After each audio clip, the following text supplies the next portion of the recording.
12절에서 14절까지의 말씀을 우리 함께 보겠습니다. 골로새서 3장 12절에서 14절까지의 말씀입니다. 신약성경 327페이지입니다. 골로새서 3장 12절에서 14절까지 우리 한 절씩 교독하시고 마지막 14절은 함께 읽겠습니다. 제가 12절을 읽겠습니다. 그러므로 너희는 하나님이 택하사 거룩하고 사랑받는 자처럼 긍휼과 자비와 겸손과 온유와 오래 참음을 옷 입고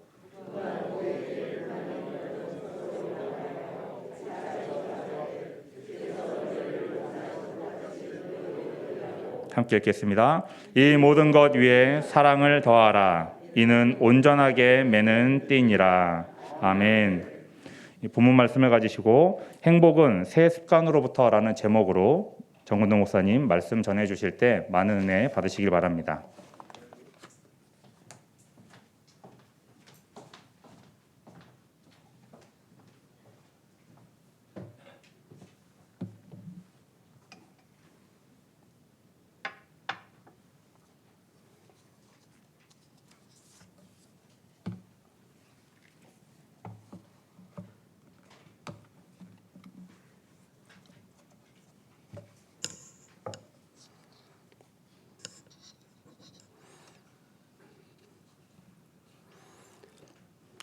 어젯밤에 수업 진도가 더 안 나와가지고 오늘 12절부터 14절 그렇게 되겠습니다. 대신에 본래 나가기로 했던 진도 4장 1절까지는 다 나갈 겁니다. 그러니까 너무 실망하지 마시기 바랍니다.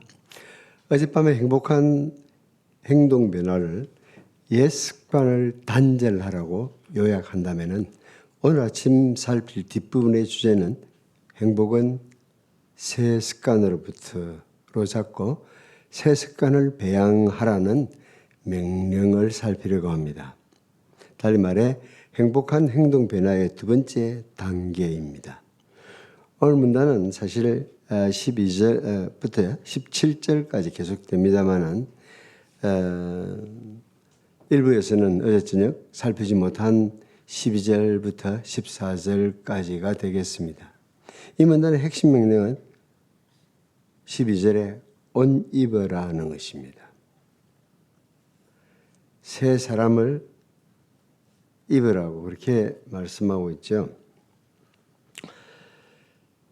그러므로 너희는 하나님의 택하사 거룩하고 사랑받는 자처럼 긍휼과 자비와 겸손과 온유와 오래 참음을 옷 입고 옷 입으라는 것입니다.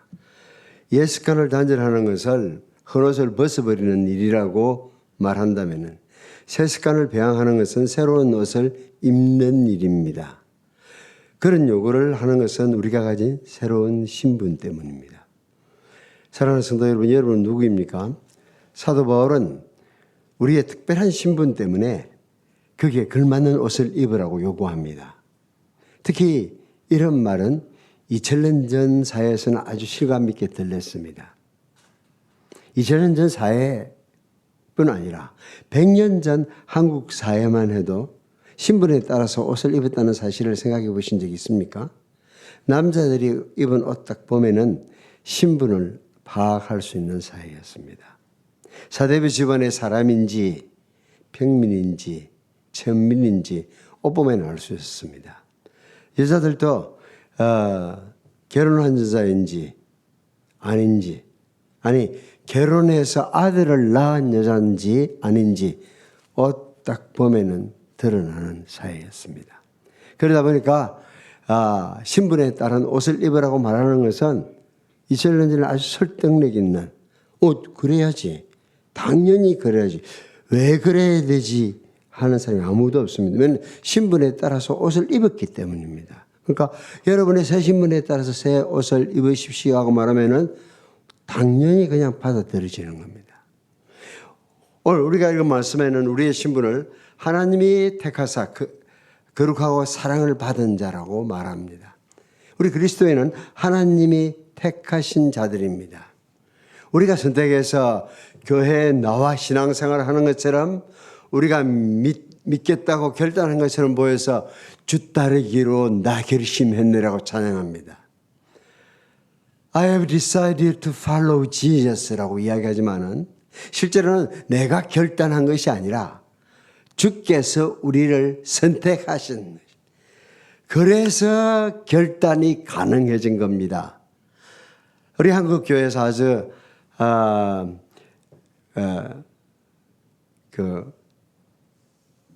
대단한 설교가로서 자리했던 분이 박연선 목사님인데 참 많은 사람들이 그분의 책을 읽었습니다. 그런데 그분이 그런 이야기를 하네요. 마치 죄인이 하나님을 찾는 것은 지렁이가 입술에 바르는 게 뭐죠? 네.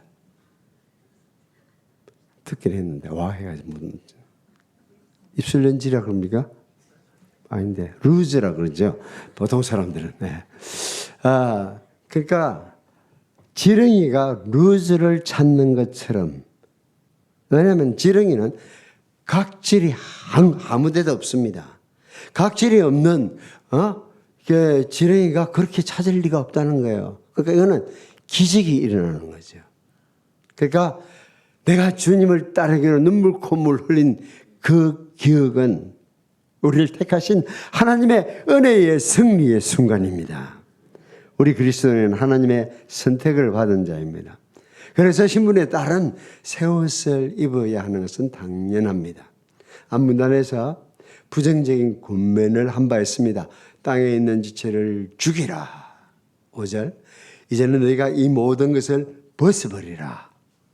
옛사람과 그 행위를 벗어버리라. 8절 9절 각각 말하고 있습니다. 그러고 나서 그러므로라는 접속사로서 긍정적인 권면을 합니다. 새로운 신분에 걸맞는 옷을 입으라는 것입니다.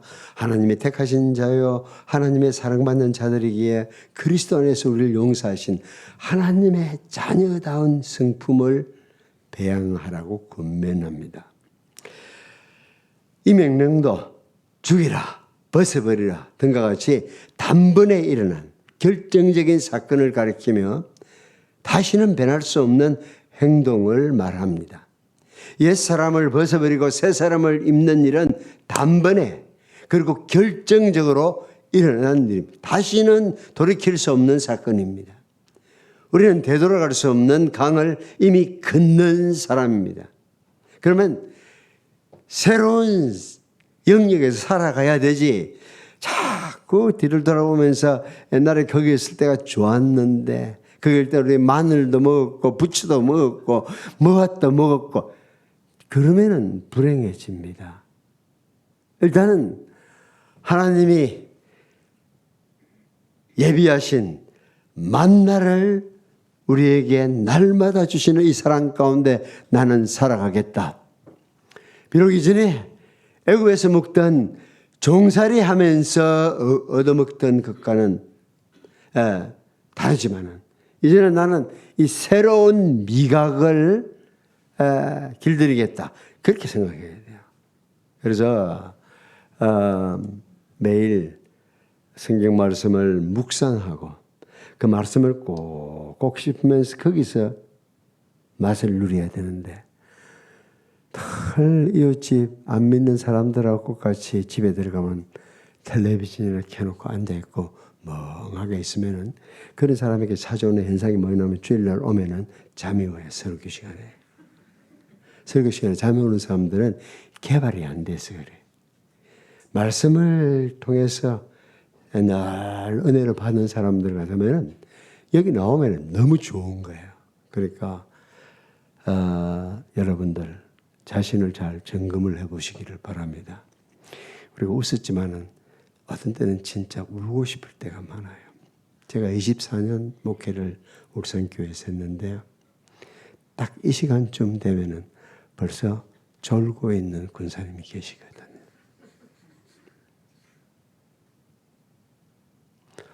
사실 5분도 들어보지 않고 졸게 되면은 좀 억울한 생각이 들거든요. 5분 들어보고 나서 아마 드러나 만하다 싶어서 주는 거는 그건 공정 게임입니다. 그렇잖아요. 근데 그 권사님이 특별히 우리 가정을 사랑하는 분이거든요. 그래서 마음이 더 아픈 거예요. 한날 하나님 앞에 섰을 때.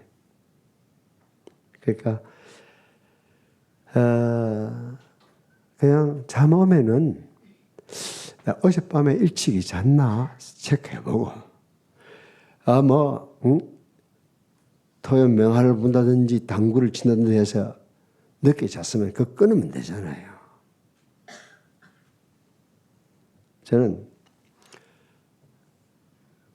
장성백에서 첫 교회 개척했는데 거기는 이보다 훨씬 공간이 좁고 120명을 앉히면은 정말 사람이 앞으로 지나다니면서 숨어갑니다. 그런데 앞에 앉아서 꼭 주는 분이 계셔요.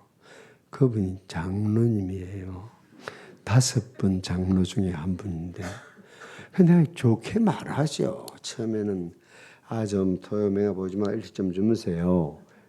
지적은 할 수 없으니까 그렇게 공적으로 이야기하는데 또 다음 주일 되면 현상이 같고 한 달을 기다려도 변하지 않고 그러니까 나라고 특별한 사람입니까? 그냥 순간에 뚜껑이 열려가지고 그렇게 주일날 와서 졸고 있으려면 차라리 연속곡 재방송이라 보세요.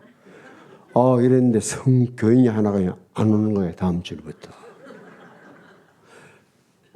큰 동서, 막내 동서가 우리 교회에 나오니까 자기는 안 나올 수가 없어. 중간에 안 나면 따당하니까. 그래서 나오다 보니까 이렇게 졸음이 오는 것은 너무 정상적입니다. 그런 마음 자세로 교회에 나오면 졸게 되는 건 너무 정상적이고 또 처음 나온 사람이 조는 것은 저는 얼마든지 이해를 해요. 마음이 하해와 같이 넓어질 수 있는데 한편이 돼가 지금 영적 싸움을 싸워야 되는 장로님이 앞에 앉아서 굽어가면은 나도 모르게 그냥 그럴 바에야 연속국 재방송 보라 그랬더니 딱 그 말에 굉장히 은혜가 돼가지고 다음 주부터 안 나버리는 거예요.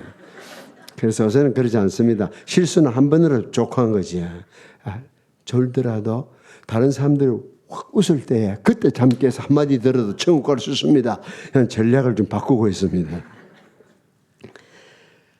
그리스도인은 하나님의 택하신 자입니다. 무엇을 위해서 선택되었을까요? 하나님의 영광을 위해서, 하나님의 사랑받기 위해서 당연히 세상 사람들과 달라야 합니다. 하나님이 택하사 거룩하고 사랑받는 자라는 표현은 아주 의미 깊은 표현입니다.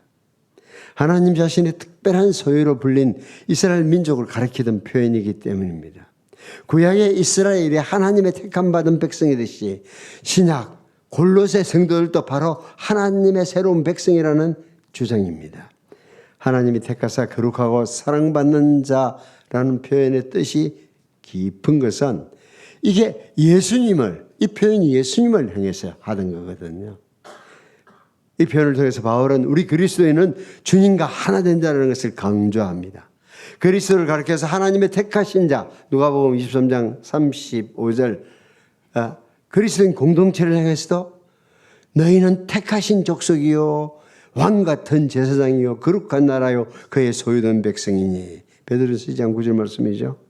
동일한 칭호를 사용함으로써 우리가 주님과 똑같은 은혜를 받은 자라는 것을 말하고 있습니다. 사랑하는 성도 여러분, 여러분은 하나님이 선택하신 자입니다. 그래서 세상 아무도 우리를 비난할 수 없고 우리를 고발할 수 없습니다. 하나님이 우리를 어렵다고 인정하셨기 때문에 하나님이 그래 그 모든 죄를 내가 내 아들 십자가에 다 처리했다.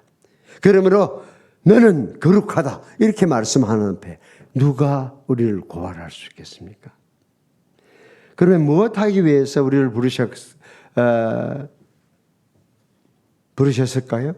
거룩한, 구별된 이런 게죠.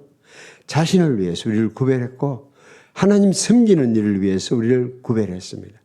하나님의 지극한 사랑을 받도록 또 하나님의 영광을 위해 살도록 그래서 하나님의 영광을 위해 사는 친위대이고 하나님의 특별한 사랑을 입은 기쁨조입니다. 그러므로 우리는 새 신분에 어울리는 삶을 살아야 됩니다. 하나님의 선택을 받았고 하나님의 용서를 입었기 때문입니다. 그래서 우리는 새 신분에 어울리는 새로운 습관을 배양해 가야 합니다. 이 세상을 살아도 세상에 속한 자가 아닙니다. 이 세상에서 나그네로 삶을 사는 사람들입니다. 세상은 멋있고 맛있는 것을 찾아다니지만 성도들은 구별된 삶을 살아야 합니다. 옷을 입어도 음식을 먹어도 우리 세상 사람들과 다른 사람들입니다. 그래서 우리가 하나님의 선택을 받고 사랑을 받는다는 이 소속이 분명해야 세상 사람과 다른 걸음을 걸을 수가 있습니다. 그러면은 특별한 사랑을 받기 위해 선택받은 자 어떤 삶을 사는지 본문으로 가보겠습니다. 우리 12절 한번 띄워줄 수 있겠죠? 12절. 예. 그러므로 너희는 하나님이 택하사 거룩하고 사랑받는 자처럼 긍휼과 자비와 겸손과 온유와 오래 참을 옷 입고 5절, 8절 목록처럼 여기도 5가지를 열거하고 있습니다. 내용상 정반대라는 것이죠. 여기 나온 덕목들은 모두 하나님 자신의 은혜나 행동을 지칭하는 것입니다. 그러니까 우리 보고 긍휼, 자비, 겸손, 온유, 오래 참을 옷 입을 하지만은 자기는 안 하면서 자기는 아니면서 우리 보고 그렇게 하는 그런 나쁜 두목이 아닙니다. 우리 하나님께서 긍휼하신 분이고 자비하신 분이고 겸손하신 분이고 온유하신 분이고 오래 참은 분입니다. 다만 모든 덕목의 시작인 긍휼을 따로 설명을 해보겠습니다. 나머지는 둘씩 같이 가겠습니다. 긍휼이라는 말은 마음에서 우러나오는 동정심을 말합니다. 여호와여 주의 긍휼하심과 인자하심이 영원부터 있었사오니 주여 이것을 기억하옵소서. 그러기에 성경은 인생을 긍휼히 여기시는 분으로 하나님을 말하고 있습니다. 시편 51편 1절 하나님이여 주의 인자를 따라 나를 긍휼히 여기시며 주의 많은 자비를 쫓아서 내 죄가를 도말하소서. 하나님의 긍휼과 자비는 신약에서도 부각됩니다. 그러므로 형제들아 내가 하나님의 모든 자비하심으로 너희를 구하노니 너희 몸을 하나님이 기뻐하시는 거룩한 산 제사로 드리라. 이는 너희의 드릴 영적 예배니라. 고린도서 1장 3절은 찬송하리로다 그는 우리 주 그리스도의 하나님이시여 자비의 아버지시여 모든 위로의 하나님이시며 긍휼하면은 주님이 사람들을 보실 때에 광야에서 빈들에서 무리들을 보실 때에 목 잡는 양 같음을 인해서 민망히 여기시는 그 마음입니다. 아니면은 1만 달란트 빚진 자의 처지를 불쌍히 여기사 그 빚을 탕감해 준 어떤 임금님의 이야기를 떠올려 보십시오. 강도 만난 사람은 불쌍히 여긴 사마리아 사람의 마음, 토론 탕자를 천히 여기에 달려가서 목을 안고 입을 맞추던 아버지의 심정이 바로 긍휼입니다. 그래서 긍휼은 신앙생활을 시작하는 모든 사람들이 맨 처음 갖추어야 하는 마음 자세입니다. 성도는 만물을 향해서 모든 사람을 향해서 동료 성도들을 향해서 첫 번째 갖는 마음이 불쌍히 여기는 마음이에요. 거기에서부터 새로운 인간관계가 시작되기 때문입니다. 그 다음에 입을 옷이 뭘까요? 자비와 겸손입니다. 이 덕목은 역시 구체적인 행동으로 나타나는 하나님의 성품을 가리키기도 합니다. 그러니까 불쌍히 여기는 마음이 있으면은 친절한 행동으로 구체화되는 게 바른 순서입니다. 이 친절한 행동을 다른 단어로 성경이 말할 때 자비라고 표현하게 됩니다. 참 안 됐다는 생각이 들면은 내가 도와줄 수 없을까 하는 친절한 행동으로 이어갑니다. 불쌍한 이웃을 보고 참 안 됐다고 그냥 지나가는 사람들은 하나님의 마음을 혹 닮았을지 모르도 하나님의 행동을 본받지 못한 사람입니다. 제가 20대 말에 유학을 갔어요. 30대 중반에 있는 다른 목사님 한 분하고 40대인 교수님하고 세 사람이 남자들이 갔습니다. 한 아파트에서 방이 2개밖에 없었기 때문에 한 방은 나이 드신 분이 쓰시고 2방을 따로 이제 같이 썼는데 예배를 마치면은 여기는 그래도 엘리베이터를 내려가야 되니까 시간이 좀 걸립니다. 그는 사방에 문이 있으니까 예배 마치면 5분 후에 보면 아무도 없어요. 다 빠져나갔습니다.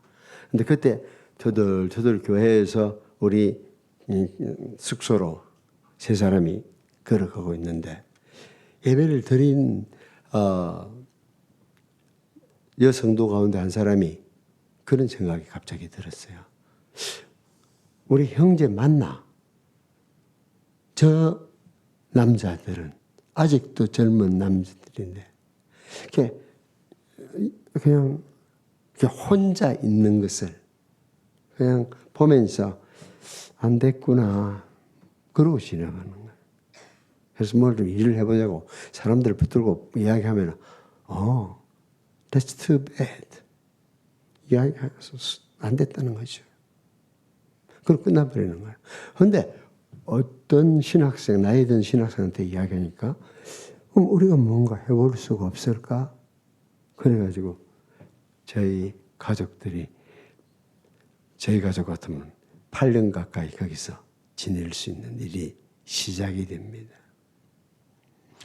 오래전에 극동방송에서 들었던 이야기인데요. 어떤 병원에 외국인 노동자가 감기가 걸려서 찾아왔습니다. 그 병원에는 개인 병원이니까 간호사 2사람이 있었는데 한 간호사가 아까 그 외국인 노동자 참 안 됐더라.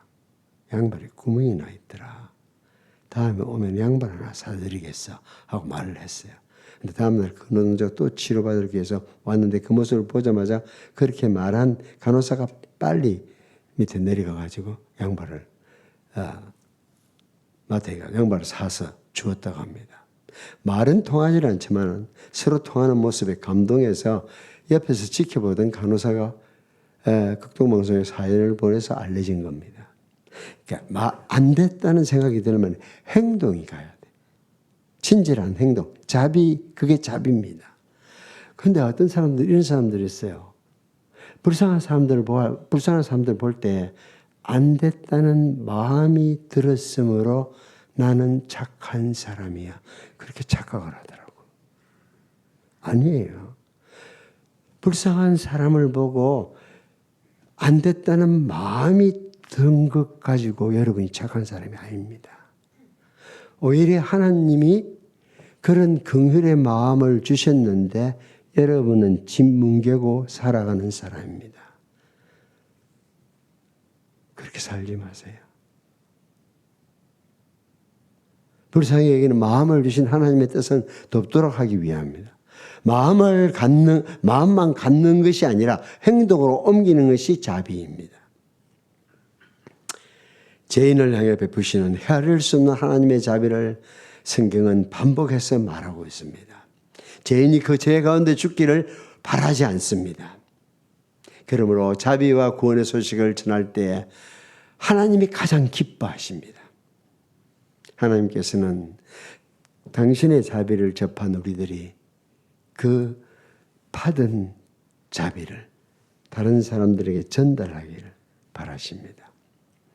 올해 참여과 함께 자비를 성령의 열매라고 말합니다. 긍휼과 사랑은 주어진 상황 속에서 친절한 행동으로 구체화해야 됩니다. 자비와 잇따라 나오는 것이 겸손이잖아요. 하나님의 역사는 교만한 자를 낮추시고 비천한 자를 높이시는 역사입니다.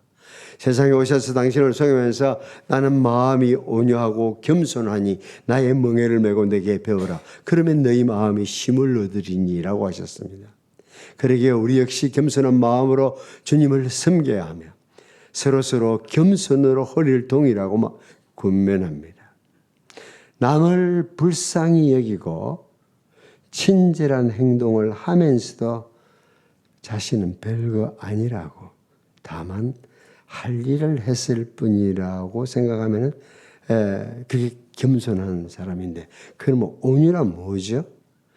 스스로 아무것도 아니라고 여기는 마음이 겸손이라고 하면은 남이 자기를 아무것도 아니라고 여겨도 그래 뭐라고 남들이 입방아를 찍어도 여러분들 나를 잘 몰라서 그래요. 잘 몰라서 입방아를 찍지 내 실체를 알면은 나한테 대해서 아무 관여를 안 할 겁니다. 나는 여러분이 생각하는 것보다 더 형편없는 사람입니다라고 말할 수 있으면 온유한 사람입니다.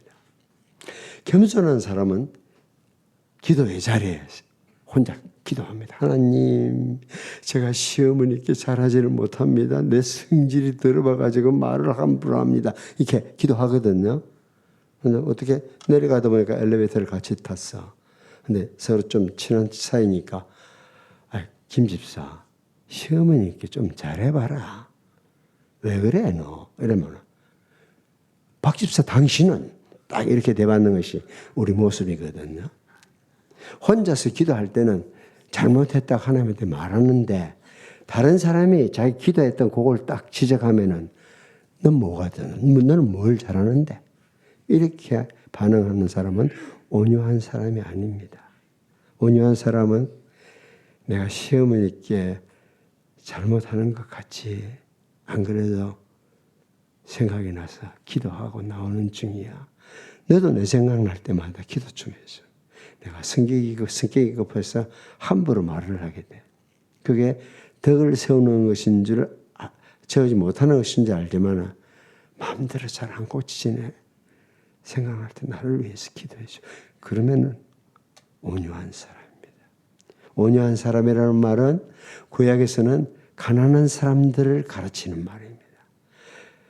땅을 소유하지 못한 가난한 사람들은 부자의 착취의 대상이고 아무런 권리 주장도 법의 보호도 받지 못하는 계층입니다. 옛날에는 땅에서 모든 것이 나왔어요. 농사 짓는 사람이 땅이 없으면 품팔이 할 수밖에 없습니다. 땅을 가진 부자가 땅 한 평 없는 가난한 사람을 인간으로 대접했을 리 있을까요? 그럴 리 없습니다.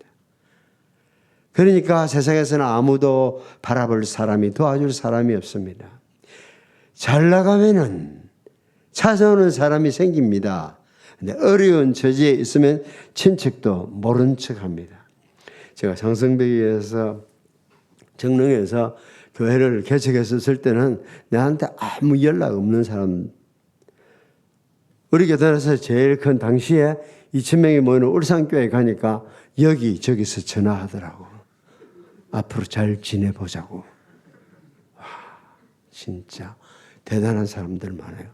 근데 내가 자기한테 잘 지내지 않으려고 한 게 아니에요. 자기가 내한테 잘못해놓고도 미안하다 소리를 해야 되는데 그게 안 돼. 내가 그때 그렇게 당신에 대해서 모함하는 편지 11페이지를 써서 보낸 거 참 미안하다. 내 지난 10년 동안에 그걸 반성하고 있다. 이렇게 하면서 잘 지내보자. 그러면 그건 또 이야기가 되지만 자기 잘못했던 내가 자기한테 잘못 지낸 것처럼 사람들은 그래요. 잘 나가면은 찾아오는 사람이 생깁니다. 어려운 처지에 있으면 친척도 모른 척해요. 그러나 이런 사람들은 하나님만 바라봅니다. 절대 절명의 순간에 하나님만 바라고 부르짖는 자들을 가리켜서 구약은 온유한 자들이라고 말합니다. 그들이야말로 주님을 닮은 사람입니다. 세상의 통치자로 오셨지만은 백마를 타고 입성하는 것이 아니라 나귀 새끼를 타고 오시는 그분을 닮은 사람입니다. 강압 대신 온유로 다스리는 분입니다. 이 땅에 오신 그리스도의 말로 온유한 분이십니다. 그러므로 그리스도인은 다른 사람과의 관계에서 온유를 나타내어야 합니다. 서로 짐을 나누어 짐으로 그리스도의 율법을 성취할 뿐 아니라 외인을 향해서도 온유함을 나타내 보여요. 우리끼리도 온유하게 서로 만나야 되지만 안 믿는 사람들을 향해서 우리가 처신할 때도 온유함은 유약함이 아닙니다. 다만 다른 사람을 배려하는 마음입니다. 남을 배려한다면 새벽 2시까지 호텔에서 그렇게 떠들 수가 없어요. 다른 사람을 먼저 생각하고 나아가서 자기 권리를 기꺼이 양보하는. 그래서 대한민국이 제대로 되기 위해서는 첫날 밤처럼 자기 의견을 분명하게 발표할 수 있는 사람도 있어야 되고 다른 사람을 먼저 배려하는.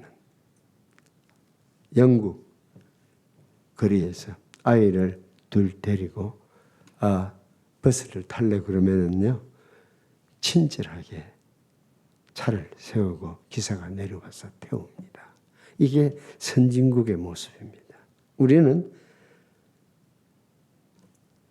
시간에 워낙 쫓기니까 그 아이들 탄다고 차 붙들고 이렇게 시간을 끄면은 안 되니까 그냥 설레고 하다가 달려버리잖아요.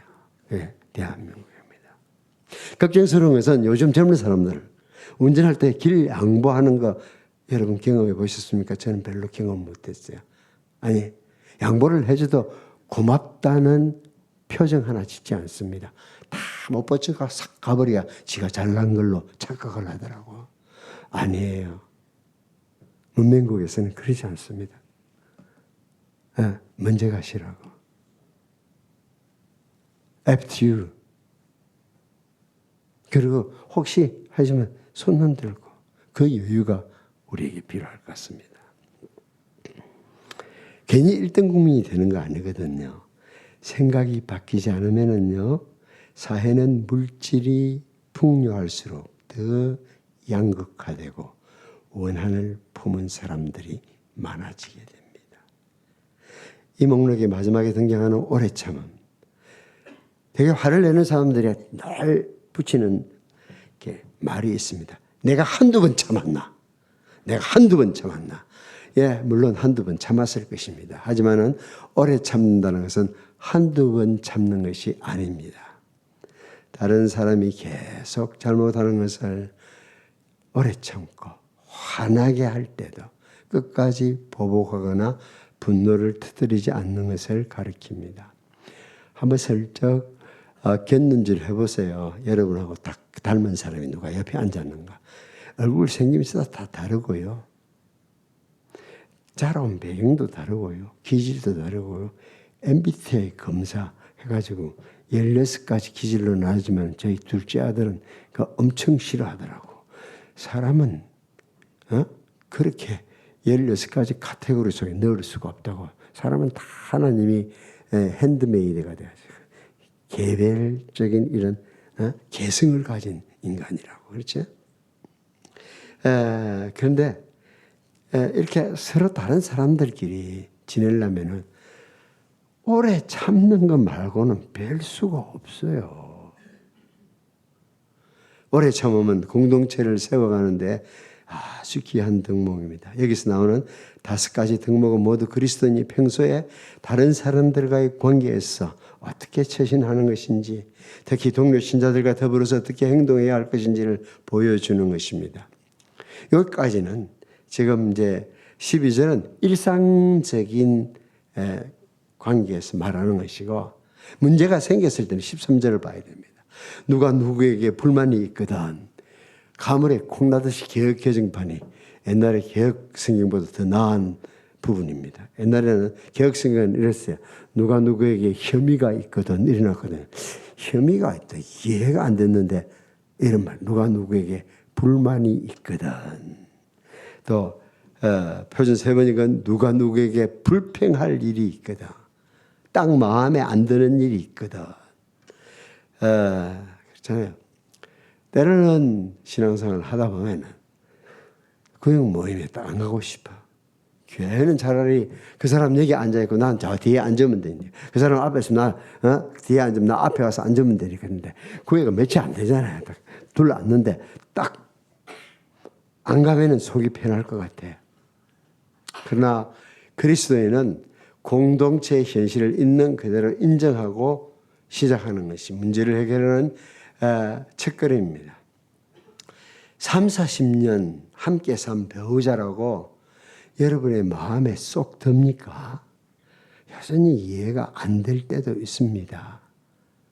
그런데 누가 대통령하고 배우자는 자기가 선택했는데 바꾸치기를 할 수 없다고, 쉽게 바꿀 수가 없다고 그러는데 생각해 보면은 이해가 안 되고 마음에 들지 않았어도 잘 참고 살았기 때문에 3, 40년 함께 살 수 있습니다.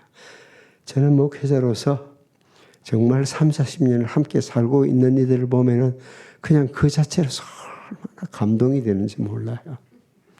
같이 산다는 그게 쉬운 일은 아니거든요. 스트레스 주는 쪽에는 그래요. 내같이 좋은 남편 어딨노 이럽니다. 그런데 그 좋은 남편하고 같이 사는 아내 입장에서는 속이 탁탁 막힐 때가 한두 번이 아니거든요. 그러나 마음에 안 들어도 잘 참고 살았기 때문에 3, 40년 같이 했습니다. 안 그랬으면 벌써 헤어졌겠죠. 서로 함께 사는 공동체를 이루다 보면 불만이 있을 수 있습니다. 문제가 왜 없겠습니까? 불평할 때 있기만 해요. 때로는 서로 얼굴 붉힐 때 있을 것입니다. 그럴 때 그래 우리가 서로 다르다. 저희가 40주년 결혼 기념일 날 우리 그 모임에서 국제제자훈련은 신년 모임이 있어가지고 참석을 했는데 저녁에 이제 같이 다 모였었는데 이제 어디 가면 나이가 많다고 뭐 축사 이런 거 하잖아요. 그래서 앞에 쉬어들어. 그래서 내가 그때 무주무선 호텔이었는데 우리 결혼 40주년을 기념해서 오늘 이 만찬에 여러분들이 경향 각지에서 많이 와주셔서 감사합니다. 이제 준비는 다 되어 있는 음식이니까 인사는 할 수 있잖아요. 그래가지고 온 사람들이 한 100명쯤 넘은 커플인데 100명쯤 된 50커플인데 우리가 40주년이라는 그날 40주년이라서 알게 됐어. 그래서 이제 모여가지고 밥 먹고 한참 2시간 열심히 놀더니 이제 배 마무리를 하는데 목사님이 저희 집사람을 불러내는 거 나오시라고. 40년 같이 살았는데 할 말이 없냐고.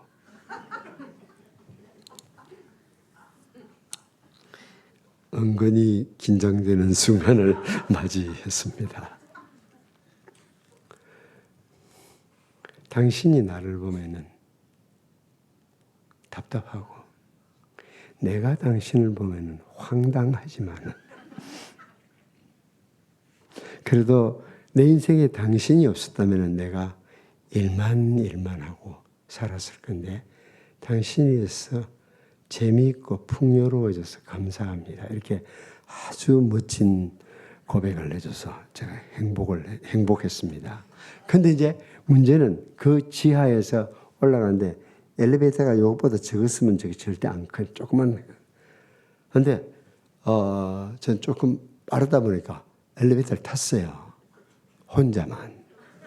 근데 바깥에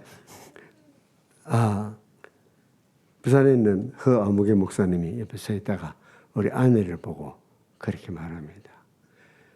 저렇게 황당한 남편 봤나? 아내도 안 챙기고 홀로 혼자 갔다는 것이에요. 그래서 아내가 대답을 해줬어요. 안 그럴 겁니다. 아내 타고 올라가는 사람은 저렇게 답답한 사람이 있나? 같이 타지. 어떻게 나와 있냐고. 그래서 너무 그날 그 모임에 그 답답하고 황당한 분들 때문에 그렇게 감동이 많이 되었던 모임입니다. 예, 그리스도의 모임조차도 못마땅한 생각 들 수 있죠. 불평분만 있을 수 있습니다. 어떻게 해야 됩니까? 담당 목사에 전화해가지고 구역 좀 바꿔주세요. 그것도 한 방법입니다. 그러나 그것은 하나님을 기쁘시게 하는 방법은 아닙니다. 구역을 바꾸어 줄 수 있지만은 그래가지고는 영적인 성숙이 일어나지 않습니다. 그대로 나가려니까 금년만 되면 막 가슴이 답답해지기 시작합니다. 그래서 우리가 기도하는 거예요. 기도는 폼이 아닙니다. 액세서리가 아닙니다. 습관이 아닙니다. 내가 지금 당면하는 그 현실적인 문제를 두고 부르짖는 겁니다. 하나님, 내가 요 모양입니다. 그래도 신앙생활을 오래 했다고 권사라는 이름표는 달았는데 속은 밴댕이처럼 이렇게 좁아 터집니다. 어쩌면 좋겠습니까? 기도해야 되는데 그렇지 않고 그냥 기도 왜 안 해? 하지요. 교회도 들어와서도 하고 밥 먹을 때도 하고 잘 때도 하고 아침에 일어나서도 그 정도 되는 사람은 합니다. 그런데 정말로 내 문제를 두고 심각하게 부르지지 않으면 기도는 액세서리고 간섭이고 그냥 폼나게 기도 자리에 앉아있을 뿐입니다. 하나님, 그 사람을 받아들일 수 있도록 해주십시오. 몸부림치면서 기도해 보십시오. 한 사람을 얻어서 교회에 나오도록 하고 구역 예배에 참석하도록 하는 데는 그냥 되는 게 아닙니다. 전도해본 사람 같으면은 그렇게 관계 설정해서 밀쳐내지를 않습니다. 구역 모임은 살아계신 하나님을 경험하는 모임이 돼. 그러면 구역이 너무 따뜻해집니다. 누군가 희생하지 않으면, 누군가 분순노릇을 하지 않으면, 누군가 자기 거 내놓지 않으면 딱 네 이만큼 나도 이만큼 이래가지고는 그런 모임은 교회 이러도 얼마든지 있잖아요. 그런 모임은 동창회 가도 있고 개모임 가도 있고 그런 모임은 세상의 천지예요. 하필이면 교회, 그것도 행복한 교회라는 이름 아래 우리가 모여가지고 서로를 받아들이는데 그렇게 인색하다고 하면은 여러분이 속한 교회를 여러분이 망치고 있다는 걸 아셔야 합니다. 옛날에 간디에게 어떤 기자가 물었어요. 오늘날 기독교의 가장 큰 적은 무엇이라고 생각합니까? 간디가 대답했어요. 오늘날 기독교의 가장 큰 적은 기독교인 자신입니다. 영국에 가서 공부를 할 때 그 잘난 영국 기독교인들이 인도인이라고 얼마나 멸시를 했는지 처음 했던 사람 아닙니까? 서로 용납하여 피차 용서하되 주께서 너희를 용서하신 것 같이 너희도 그리하고 여기 서로 용납하여 피차 용서하되 이 표현을 눈여겨보십시오. 이 서로의 의미가 깊습니다. 서로는 인간 창조시부터 시작된 것입니다. 한문으로 인간, 사람은 이제 사이간자 쓰잖아요. 사람은 사람 사이에서만 사람 구실을 할 수 있어요. 창조 질서뿐 아니라 그리스도 안에서 회복된 공동체도 서로로서 성립합니다. 홀로의 기독교 존재하지 않습니다. 다른 종교는 높고 깊은 산에 들어가 도 닦을 수 있습니다. 그러나 기독교는 그렇지 않습니다. 결혼 생활하고 신앙 생활은 혼자서 할 수 없습니다. 기독교는 서로서 성립하고 그때 가치가 능력이 있습니다. 같이 짓다 보면은 서로 다르니까 어떻게 해요? 계열이 다르다 보면은 부딪힐 수도 있어요. 어떤 사람이 제가 지금 48년째 살고 있는데 묻더라고. 오래 살았으니까 이제는 덕도 하셨습니까? 하고 물으니까 아내 대답이 그러대요. 이제는 저 사람은 나하고 다르다는 것을 압니다. 그러나 어디로 튈지는 여전히 모릅니다. 바울 사도는 그리스도인 사회에도 문제가 있다는 것을 그대로 인정합니다. 그래서 서로 용납하라. 서로 용서하라. 완벽한 그리스도의 모임을 바울은 상상하고 있지 않습니다. 그리스도인은 이 마찰을 극복해 가는 사람입니다. 극복할 때에 전능하신 하나님의 능력이 우리와 함께하고 있구나. 구역 식구들이 함께 기도하니까 하나님이 들으시구나. 기독교는 인간 사회의 모든 문제들을 긍정하며 이것들을 해결하는 종교입니다. 그리스도인의 대인관계는 서로 간의 용납과 서로 간의 용서로서 성립됩니다. 문제 자체를 부정하거나 무시하지 않습니다. 있다는 것을 인정하고 해결을 시도하는 것이 기독교적인 삶의 방식입니다. 삶을 긍정적으로 바라보고 정면으로 문제를 해결해 가십시오. 또 오늘 우리 본문은 우리에게 상호 용납과 상호 용서의 모델을 제시하고 있습니다. 주께서 너희를 용서하신 것 같이 너희도 그래 하고 주께서 여러분을 용서하신 것 같이 여러분도 용서하십시오. 용서한다는 말은 현재형입니다. 주님의 용서는 끊임없는 고갈되지 않는 용서입니다. 하루에 70번씩 7번이라도 용서하는 끝없는 용서입니다. 그리스도의 십자가의 모델은 우리의 삶의 모델이 되기에 충분합니다. 주께서 여러분을 용서하신 것 같이 여러분도 용서하십시오. 마지막으로 우리가 입어야 할 겉옷을 한번 살펴볼까요? 언제나 갖춰야 할 덕목인데 마지막 이 모든 것 위에 사랑을 더우십시오. 제일 안에 입는 게 자비였다고 하면은 자비, 겸손, 온유, 오래 참음, 마지막에 사랑을 더하는 거예요. 사랑은 하나님의 고유 성품인 거 알죠? 하나님은 사랑이시라. 일반 사람들도 기독교를 사랑의 종교라고 말합니다. 문제는 우리가 그 기대에 부응하지 못했으죠. 믿음, 소망, 사랑 이 세 가지는 항상 있을 것이나 그 중에 어떠한 사랑이라. 하나님께서 우리에게 원하시는 모든 요구를 완벽하게 이루는 수준은 사랑할 때입니다. 사랑만 있으면 돼요. 저희 어머니가 우리 큰아들이 태어났을 때 당신에게서 큰손자잖아요.